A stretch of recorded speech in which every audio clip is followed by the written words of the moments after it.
Hello, good morning everyone. Welcome to my mini vlog.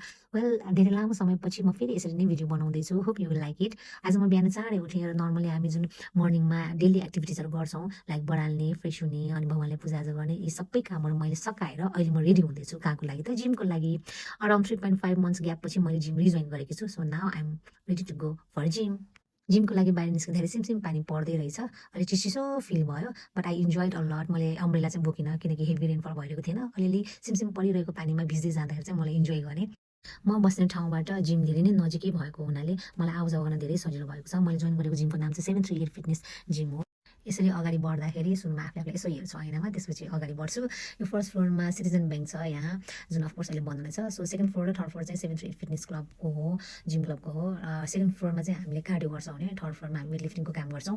कार्डियोमा सुरुमा हामीले attack गर्ने भनेको यही ट्रेडमिल हो, जसमा हामी आफ्नो हिसाबले स्पिड र इन्क्लाइन सेट गरेर हामी एक्सर्साइज गर्छौँ. आज उताको विन्डो सधैँ मैले खोल्थेँ, अब आज खोलिनँ. त्यही भएर मलाई यहाँ हाम्रो शोभा महारानी साहेबले मलाई कराउँदै हुनुहुन्छ, हिजो अस्ति डेली खोल्ने आज किन ओपन नगरेको विन्डो भन्दै. त्यही पनि हाम्रो बिन्ता डार्लिङले उताको विन्डो खोलेर फेरि यताको विन्डो खोल्दै हुनुहुन्छ, आउँदै हुनुहुन्छ उहाँले ओपन गर्न, ताकि बाहिरको फ्रेस एयरभित्र आओस् भनेर. सो मलाई दुवैजना एकदम मनपर्छ, रमाइलो लाग्छ. म एकदम कम्फर्टेबल फिल गर्छु उनीहरूसँग जिस्किन कराउन होइन. यसरी चाहिँ हामी एक्सर्साइज स्टार्ट गऱ्यौँ. हाम्रो यो 738 फिटनेस चाहिँ ठ्याक्कै वेलकम पार्टी प्यालेसको अपोजिटमा पर्दछ. 738 फिटनेस जिम भनेर हजुरले बोर्ड पनि देख्न सक्नुहुन्छ. ब्याङ्कवेटमा खाएर आफू मोटाएको जस्तो फिल भएमा यता वारी आएर 738 फिटनेस जोइन गरेर हजुरले आफ्नो वेट घटाउन या आफू हेल्दी हुन सक्नुहुन्छ एक्सर्साइज गरेर. मैले मेरो ट्रेडमिलको सकाएपछि यति थाकेको थिएँ कि लगभग 5 मिनट त मैले पानी पिउने र गफसफ गर्नेमै बिताएँ. त्यसपछि मैले हल्का साइक्लिङ पनि गरेँ. कार्डियोमा धेरै गर्ने कुराहरू चाहिँ छन्, तर अब हामी सबै मसिनमा त हामी एक्सर्साइज गर्न भ्याउँदैन नि त. सो भ्याएको जति चाहिँ हामी यसो हेरेर गर्छौँ. र म चाहिँ अलिकति रमाइलो खालको, आफूलाई अलिकति सजिलो भएको खालको मात्र गर्ने अलिकति अल्छी चाहिँ परेँ म होइन.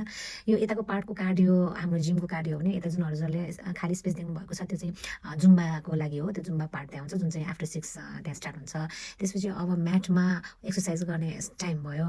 यसरी नै पल्टेर आफ्नो जिउलाई तन्काउने मड्काउने अलिअलि कसरी हुन्छ, माथि वेट लिफ्टिङको लागि आफ्नो बडीलाई चाहिँ रेडी पार्ने कामहरू गर्छौँ हामी.